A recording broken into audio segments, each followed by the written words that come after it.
Welcome to the Crime Survivors Speak podcast. My name is Aswad Thomas. I'm the National Director of Crime Survivors Speak. We are over 200,000 crime victims and survivors from across the country. Please subscribe to stay up to date on the latest episodes of the Crime Survivors Speak podcast on YouTube, Apple Podcasts, Spotify, and other streaming services. I'm back today with one of my favorite human beings. I'll be talking with Ghani Songster, who is a nationally recognized restorative justice leader and advocate for healing-centered approaches to safety. After being sentenced to life without parole as a teenager and spending 30 years incarcerated, Ghani has emerged as a powerful voice for transformation, accountability, healing, and second chances. Today, Ghani served as the Transformative Healing and Restorative Justice Manager at the Campaign for the Fair Sentencing of Youth. Ghani really works to replace systems of punishment with models of restoration that uplift both survivors and those who have caused harm. Ghani, welcome to the podcast.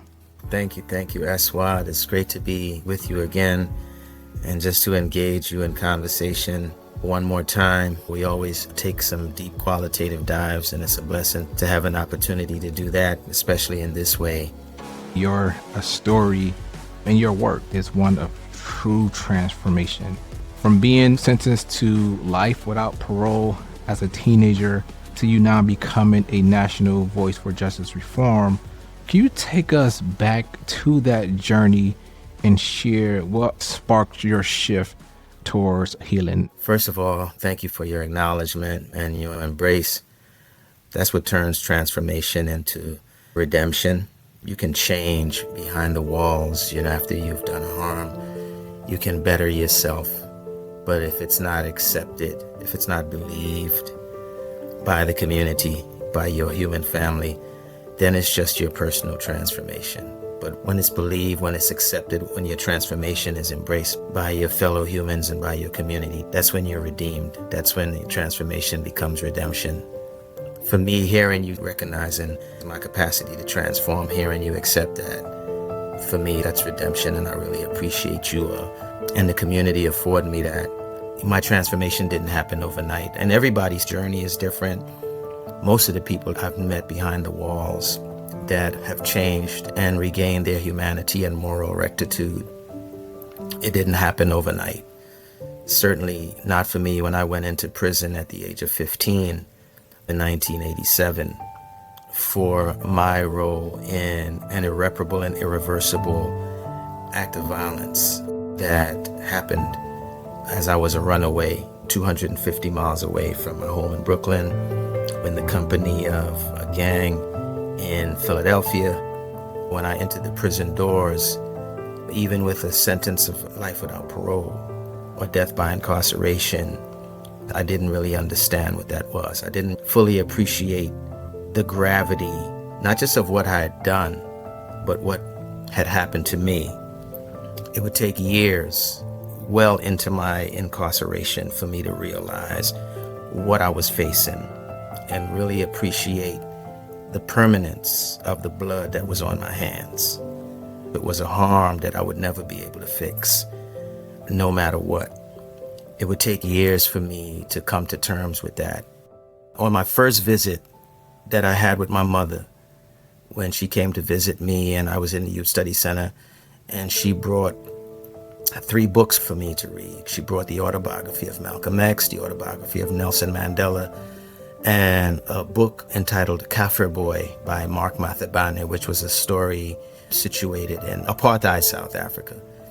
Even though she brought those books, and those books would whet my appetite for more knowledge, and I would gorge my appetite on anything I could get my hands on to read, it still took a long time for me to fully internalize what I was reading and fully come to terms with the harm that I had caused. I had developed an analysis about violence. I had developed a geopolitical analysis about violence, and I abhorred what I'd learned was the violence that was consuming my communities and the world, and was very critical of it. But I'd still not come to terms with the fact that I was an actor in the narrative of violence in my community. And so it didn't take until I started to realize that there was a hypocrisy in me. I started to feel like a hypocrite when I would go outside my cell and I would educate other young brothers. You know, this is years after being in prison now. I'm like educating other young brothers and sharing things to read and talking to them about their role in the community, talking to them about war in the world. And then I would go back into my cell and feel like a split personality. My self-accusing spirit was very brutal. The more conscious I became, the more I abhorred violence, the older I got and the more mature I became, the less at peace I was with myself because I felt like a fraud. It was that feeling that propelled me to come to terms with my own contributions to the harm taking place in the community, certainly the harm that I had caused. I started reading about restorative justice and ways that people and cultures around the world had addressed harms, ways that centered community and centered relationships and centered accountability. And it was the piece about accountability, obligations to repairing the harm after you've caused harm. Those two principles right there, accountability and fulfilling one's obligations to repairing harm, it propelled me into a deeper introspection. It was then that I came to terms with, look, I cannot be real about wanting to be an agent of change until I was honest with myself. I first had to be the change that I wanted to see, not just in rhetoric, not just in preaching to other young people, but I had to really internalize and accept, first and foremost, that I played a part in a harm that I could never fully repair or repay the community for. And I couldn't bring back human life, but I could convict myself to a life of trying to steer other people from causing similar harms. I couldn't get to that point until I made that admission to myself and I came to terms with myself. That's when the transformation really changed. Until that happened, it was just rhetoric, brother. Wow, man, so incredible. The work that you had to do along with many others inside of those facilities. As you were talking, I was just thinking about the justice system have a role in helping to rehabilitate people. Many people don't know, not only am I a victim of gun violence, but my oldest brother, he's actually serving life without the possibility of parole. He's been incarcerated for the past 24 years. And I often talk with him as well. And he's always telling me how much work he's doing himself, right? Or the other inmates are doing themselves, and not a lot of support from the justice system to kind of help with some of that rehabilitation. And he often talk about the relationships that he's built over the years, how that's helped him in his own healing journey, also helped his fellow brothers as well. So I'm curious, during your 30 years of incarceration, as you talked about, not only within yourself, but with your brothers, you've built a community of accountability and healing. I'm curious to hear from you, what role did those relationships that you have with your brothers or folks inside that played a role in your transformation? And what do those relationships teach us about the human capacity for change? Yeah, first let me just say this, Aswad. Thank you for lifting up the part about the system not really facilitating any avenues for true transformation. Also talking about your own brother and the struggles he's experienced and how he has to exercise his own agency to transform and redeem himself, a lot of times against strong countercurrents on the inside. Just like myself, your brother has not become the person that he is now, more responsible and socially responsible, ecologically and environmentally responsible in his decision making. He hasn't become that because of prison, but in spite of prison. You know what I mean? Because from the very first encounter we have with the authorities, with the system, What are the first words we hear, brother? The very first words when our so-called rights are read to us is, anything you say can and will be used against you. And so automatically we are dissuaded in no uncertain terms from taking accountability. We are dissuaded from doing one of the very first things that's vital to healing and vital to accountability, and that is truth-telling. That is one of the core values and principles of restorative justice, truth-telling and healing. There is no accountability without truth-telling, and there is no healing without accountability. None of this happens without first truth-telling. And we are dissuaded from telling the truth by that threat. Anything you say can and will be used against you. As a 15-year-old, could you imagine what those words, how they land on me? And then the unwritten street codes you never tell on yourself. And so we're sandwiched between those two things. And then you meet your lawyer and your lawyer tells you, no, I got this, be quiet. And you watch them put on the best performance for you in court. And mind you, I know a lot of people who are innocent. There are really people who are innocent who shouldn't even be in prison. I don't believe prison is for anyone, but I'm not speaking as an innocent person. I'm speaking as a responsible youth. However, those avenues for real transformation, which could begin right after the harm with your first encounter of the system, those avenues are not only not facilitated, they are obstructed by the system. And so when we get upstate, let's say we lose the case and we get upstate with this sentence, then we're told we spend our time in the law library looking for avenues to get back in and win, not based on any realization of the role that we played in harm, but we're looking for loopholes. We're looking to try to get back in on a technicality. And so we're not really encouraged to do any self-exploration that leads to real transformation. Everything is about expediency, is tactical, is strategic. And then we begin to lie to ourselves, and the lie becomes the truth. And not everybody is effective. Some people end up with 30, 40, 50 years in prison, old, and still have missed the important self-work needed to really embrace accountability and their obligation to repairing harm.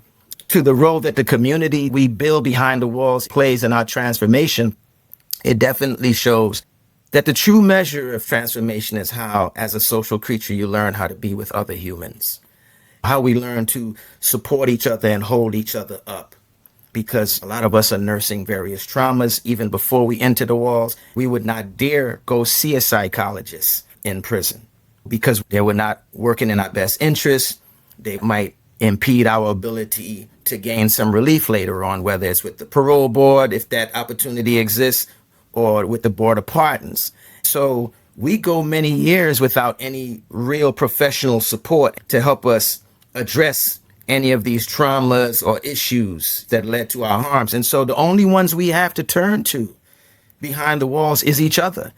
And we're not trained therapists. We hold each other up in the weight pits. We hold each other up and counsel each other in the chow halls. Library, we pray next to each other in each other's cells. We're the ones holding each other up. And so we are a part of each other's transformation in there, even though we're not trained professionals. And so the communities we build behind the walls, although it's some unfortunate circumstances that led us to form community, it's those communities between people who've caused harm when we are able to find a modicum of humanity in ourselves and cultivate it and nourish it and do the same for each other. Those are the relationships behind the walls. They do exist first between people who cause harm. We're the ones who help each other find our way back to our humanity behind the walls. I could listen to you talk all day. Just so insightful in your passion and also the importance of having your voice and leadership in this work, right? To help us think about what a different type of system looks like as it relates to justice and safety. And you said before that justice is not the same as punishment. What does justice mean to you now, and how has your understanding of it evolved through your life and experiences? Thank you for that, brother. I appreciate you putting the word evolved in there, because it certainly has evolved. For many of us, we've grown up with the dominant perspective on what justice is. Justice is an eye for an eye. We grew up with that. Reading our comic books, looking at movies and cops and robbers. Justice is something that only happens after a harm is done. Sometimes we carry out that perspective of justice in a very warped way in the streets amongst each other.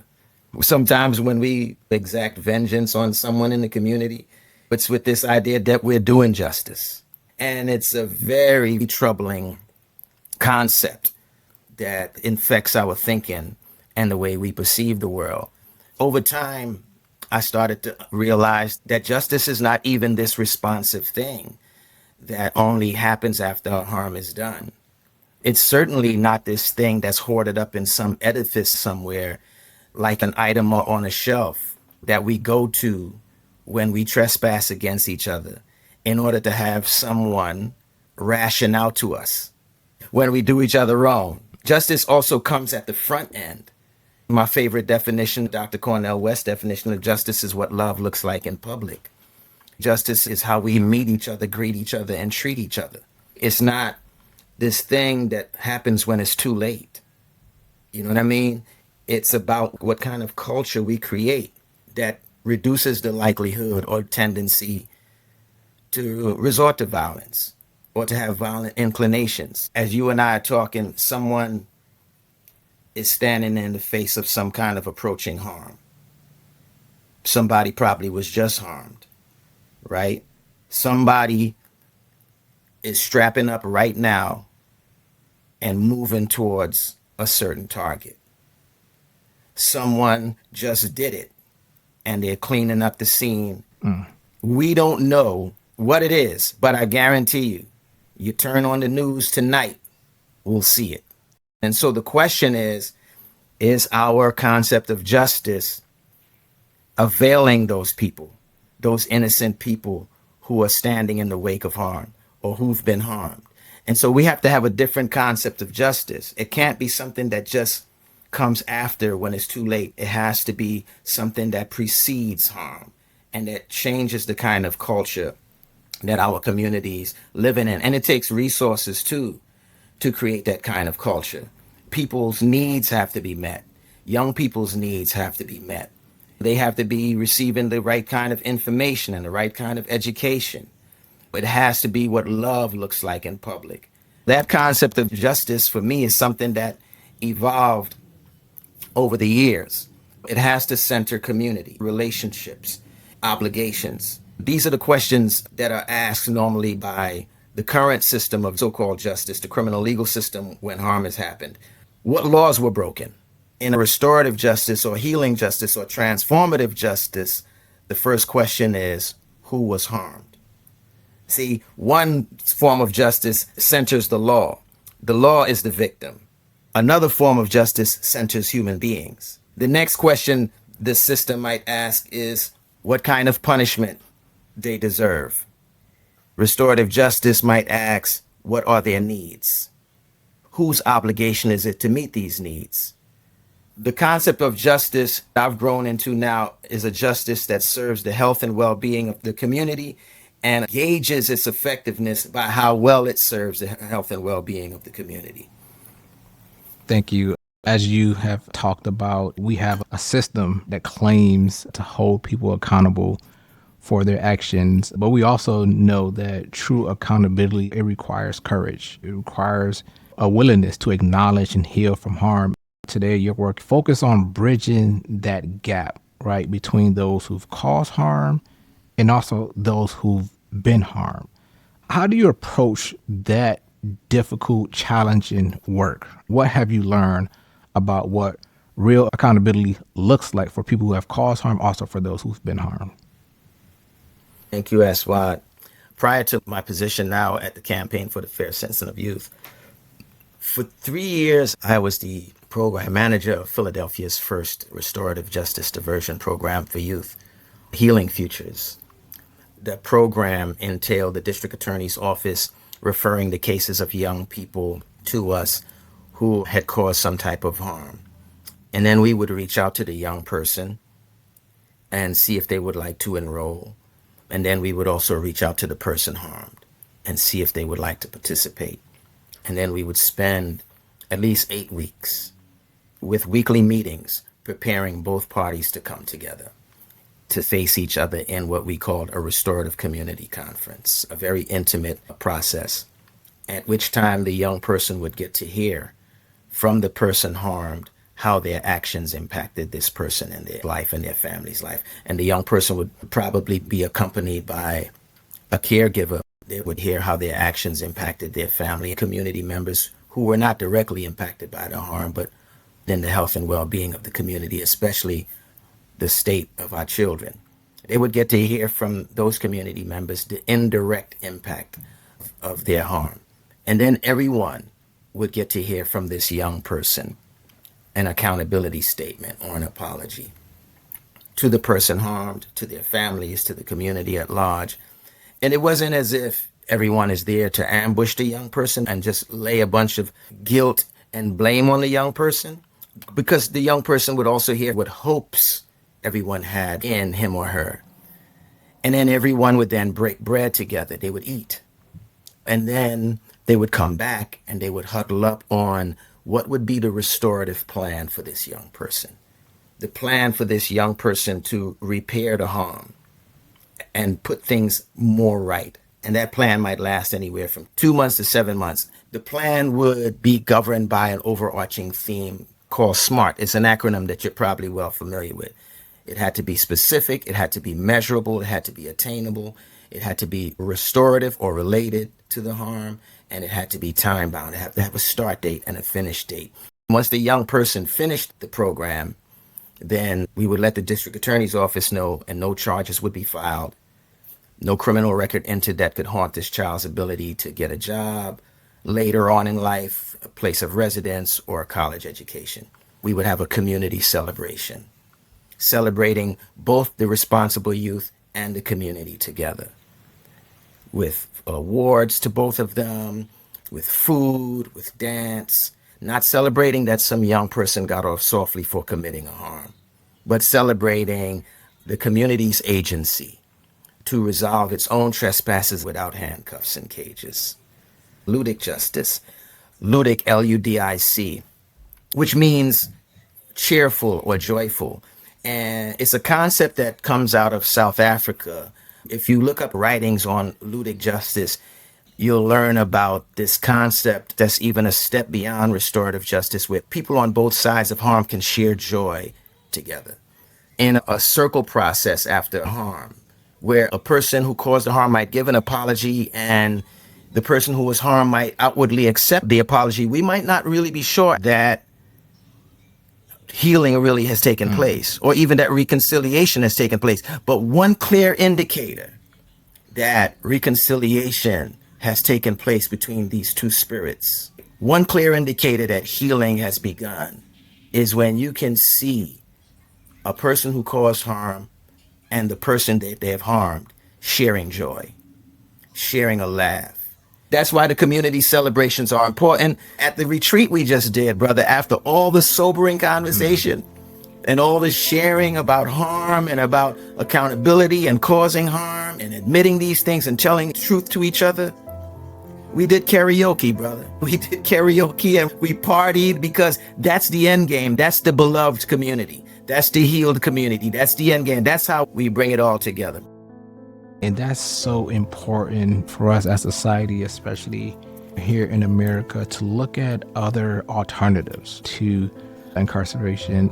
As you were sharing, I was just thinking about my own experience of when I was shot. Two teenagers, they were 18 and 19 years old at the time. It's something I continue to think about today, the potential opportunity to have a restorative justice type of process and conversation with those two young men to really help me heal, but also help them heal as well. I'm curious, from all of the work that you've been doing around restorative justice, what have been the perspective of crime victims who have went through that process? Oh, thanks for asking that. Healing Futures, the program that I mentioned before that I used to work with for 3 years before I joined the Campaign for the Fair Sentencing of Youth, they recently launched their official report on the program. The Stoneleaf Foundation had granted someone a fellowship, Hannah Mason, to write the official report, and that report was just launched maybe 3 weeks ago. In that report, You can read some of the testimonies in addition to the statistics. 100% satisfaction rate among the persons harmed. It's incredible. Organizations like Common Justice in Brooklyn, New York, had a 91% satisfaction rate among persons harmed. And in some other restorative justice diversion programs, like in Alameda County in San Francisco, satisfaction rates in all these different programs are in the 90%, where persons harmed are more satisfied with a restorative justice approach than a carceral approach. Because with a restorative justice approach, it puts the harmed party in the driver's seat. It allows them to exercise their own agency and to reclaim their identity as a human being, because nothing robs the identity of a human being more than an act of violence. You know, it robs you of your sense of security. It robs you of your sense of certainhood. It robs you of your sense of belonging in a community. After this, I imagine people questioning if this is really my community, because I can't even feel safe in my own community, so it must not really be my community. A restorative justice process, by allowing a person harmed to sit in the same circle with the person who harmed them and face them with courage, demystify them and face them and speak their truth with courage and receive from this person the very least of what the person harmed is worth, which is an apology, which is something they would never get in the court system, is tremendously, tremendously empowering for a person harmed, right? And to have the person harmed then also be a defining factor of what repairing the harm that happened to them is going to look like. Right? That is incredibly beneficial. That is incredibly empowering. And this is something that never happens in the court process. You know what the court process is like, brother. You go in the courtroom. It's an adversarial process. Everybody is separated. The responsible party and their family and supporters are on one side. The harmed party and their family and supporters are on another side. They can't even look at each other. So they're not even allowed to make eye contact and say anything to each other and rediscover each other's humanity, or even speak their piece or their truth to each other in a civil way. They're not even allowed to wave at each other. The only interpretations of each other that they have is what they're told. One side is told, look, these people want you locked up forever. They're angry at you. The other side is, these people just want their loved one home. They don't really care about what happened to your loved one. Both could be the furthest thing from the truth. And the only voices are heard in this arena that's separated literally by a fence. So everyone is separated from the goings on about their lives, about something that happened to them or something that they did. The only voices are heard is a defense and a prosecutor arguing for and against both sides, and one sitting literally at a higher altitude judging everyone. And the only time anybody is allowed to speak is when they're called on. And then they speak and only ask questions that they might not even really want to be asked, might not even be the most important questions to ask to lead to real empowerment. Questions are only asked that would lead to victory for either side. And then everyone is dispensed with. No one is checked up on later to see how they're healing from the traumas of what's going on. Meanwhile, violence and victimization continues to rage on in our communities. With this model right here, in a restorative justice model, everyone sits in a circle. They face each other in honesty and courage and civility. They address each other. They speak to each other. They listen. The guidelines are listen with the heart and with respect, speak from the heart and with respect, honor the talking piece, meaning honor the person who is speaking, honor confidentiality, meaning what's said here stays here. It's not for the streets. This is not media news. What's the alliteration we use? Stories stay, lessons leave. The details stay here, but the lessons, the wisdom, the principles, the values that we extract from this experience, that's what we take with us and share with the world. And we remain present. Those are the guidelines. And that's what it takes to lead to real reconciliation, to lead to real healing, to lead to real agency, lead to real accountability. And I'm telling you, man, after being in these processes time and time again, one person harmed, for instance, she was one of two mothers who lost a son to a double homicide in a mass shooting at Roxborough High School in Philadelphia. I was able to take her into the jails to sit and talk with 4 boys that was responsible for her son's killing. She had to have this difficult conversation 4 different times. She walked away saying, this unlocked the secrets of the universe for me. I never heard it put that way before. Wow, man, powerful. I hope our listeners are seeing the difference between this process of what actually healing and accountability looks like from a community level and from a justice system level, which we know doesn't often help people, doesn't make people safe, and doesn't foster real accountability and healing. Gandhi, on this topic of restorative justice, our organization, Crime Survivors Speak, the Campaign for Fair Sentences of Youth, and also the Stoneleaf Foundation, we are co-hosting a webinar in December on restorative justice, on how it serves survivors, youth, and communities. It will be a virtual webinar that we'll be co-hosting together in December. What do you hope participants will take away from that webinar conversation? Who's going to be involved in that webinar? Or how do you envision events like this can help to advance the larger movement for healing and accountability and restorative justice? Brother, we at CFSY are so looking forward to this webinar. It's going to be one of the many seeds we will sow and cultivate and harvest together. That's how we're looking at it. It's so important, this webinar, because we're modeling something not entirely new. We're modeling something that's really ancient and timeless, right? Something that we did since time immemorial.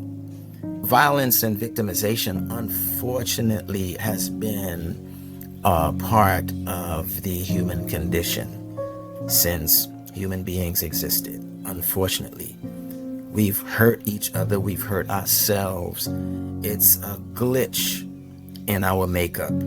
But one of the things we've done in that human thrust to evolve and become better, and this is an ongoing thrust to become better and to evolve and become more fully human, collectively, we came up with ways to address harm that centered our humanity and centered community and so on and so forth.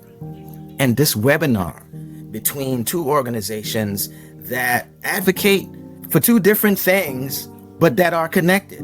We have one organization that is the National Organization for Advocating for Survivors, and another organization that advocates for fair and humane treatment of young people, of youth, of children. And here we are basically showing that there's no separation to these 2 causes. Most people who victimize others, especially children, have been victims themselves. And what we're modeling is our shared humanity, that old concept of Ubuntu, humanity towards others, I am because you are. Now, this uncertain funding landscapes for organizations that are about this work of communities become better. It's not about competing over grant money, but it's about linking arms and tackling these issues that are afflicting our communities together. Whether it's surviving crime or children being condemned to die in prison, it's hard to find a household, especially in our cities, brother, that doesn't hold both things. That doesn't have somebody surviving harm and doesn't have somebody, a family member that was snatched out of it and condemned to prison. Or a family member that was sent to the graveyard prematurely by a senseless act of violence, whether it was by a young person or whoever. But we're left to deal with this. We're left to nurse these wounds. And the only how, man, we can fix this and heal and resolve our problems and create a beloved community is together. Because no one is benefiting from this division more than the system. Violence is a great divider. It puts families against each other. It puts neighborhoods against each other. You know this, right? It's beefs between neighborhoods that started with a single act of violence and have gone on for decades. It's generations of children born into neighborhoods that's beefing with another neighborhood, and they probably don't even know that the history of the beef goes on to an initial act of harm. What we're modeling with this webinar should be the future of the movement. Organizations that are entirely independent, effective at making change, join forces, listen to each other, see how we could support each other and create change together. And that's what I think we're modeling with this webinar. And I think it's only the beginning, and I'm looking forward to what we do next. So we'll have more information about the webinar for you all to join us. We're going to have survivors there. We're going to have a judge there helping people through restorative justice process. You're going to learn more on how to participate in restorative justice. And that webinar will be co-moderated by Ghani. I'm looking forward to closing out 2025 on December 2nd with our webinar on restorative justice and how it helps survivors, youth, and communities. Ghani, before we wrap up today's episode, I have one last question. We are in a time where it's important to continue to develop leaders in our communities to be the advocates for change for us. So when you think about the next generation of leaders, organizers, advocates, storytellers, people who are both survivors or people who have caused harm, what gives you hope and what message would you share with our next generation of leaders about building a truly restorative future? Hope is an epic poem called Hope, the Rooster Who Crows at Night. And that was the name of the rooster. It was a rooster who, when the sun went down, that's when the rooster crowed. Not like the other roosters that only crowed when they saw the sun. This was a rooster that crowed when there was no reason to crow. We're in a situation now where it's like a blanket of despair over the country. Huge question marks hover over people's lives. Some people might feel that there's no reason to hope. Hope is something that doesn't wait to see glimpses of possibility in order to exist. In order for freedom to exist, hope has to precede it. Hope has to bring it about. It seems as if we're in a situation now where our backs are against the wall in a lot of ways. And we're going to be forced to realize that we are each other's only hope. We have in us the capacity to change this situation. And I think about the prayer by the Terma Collective. This would be my message to the young generation out there and to everybody. We deserve a better life. We deserve a world that's more livable for everyone. And that prayer says, quote, "May our eyes remain open even in the face of tragedy.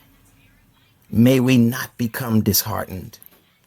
May we find in the dissolution of our apathy and denial the cup of the broken heart. May we discover the gift of the fire burning in the inner chamber of our being, bright enough to transform any poison. May we offer the power of our sorrow to the service of something greater than ourselves. May our guilt not rise up to form yet another defensive wall. May the suffering purify and not paralyze us. May we endure. May sorrow bond us and not separate us. May we realize the greatness of our sorrow and not run from its touch or its flame. May clarity be our ally and wisdom our support. May our wrath be cleansing, cutting through the confusion of denial and greed. May we not be afraid to see or speak our truth. May the bleakness of the wasteland be dispelled. May the soul's journey be revealed and the true hunger fed. May we be forgiven for what we have forgotten and blessed with the remembrance of who we really are. That is what gives me hope, is us discovering who we really are. And who we really are is not enemies to one another. Even after we cause harm and commit violence against each other. And that can sometimes obfuscate things and blind us to who we are. It could put us in enemy camps, naturally. But when we discover who we really are, we are one community. We are members of the same human family. Some of us may even have the same ancestry, the same great-great-grandparents. We have to discover ways to repair the harms that we've done to each other or that we've inherited. And we have ways now of repairing those harms to each other. And it's not through the courts. And it's not through prisons and cages.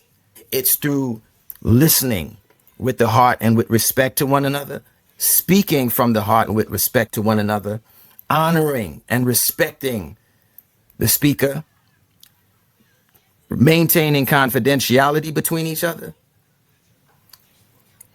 and remaining present and proximate to each other. That's when we discover who we really are. We are one community, we're members of one family, and we got to see past those divisions, and only then we'll really be formidable.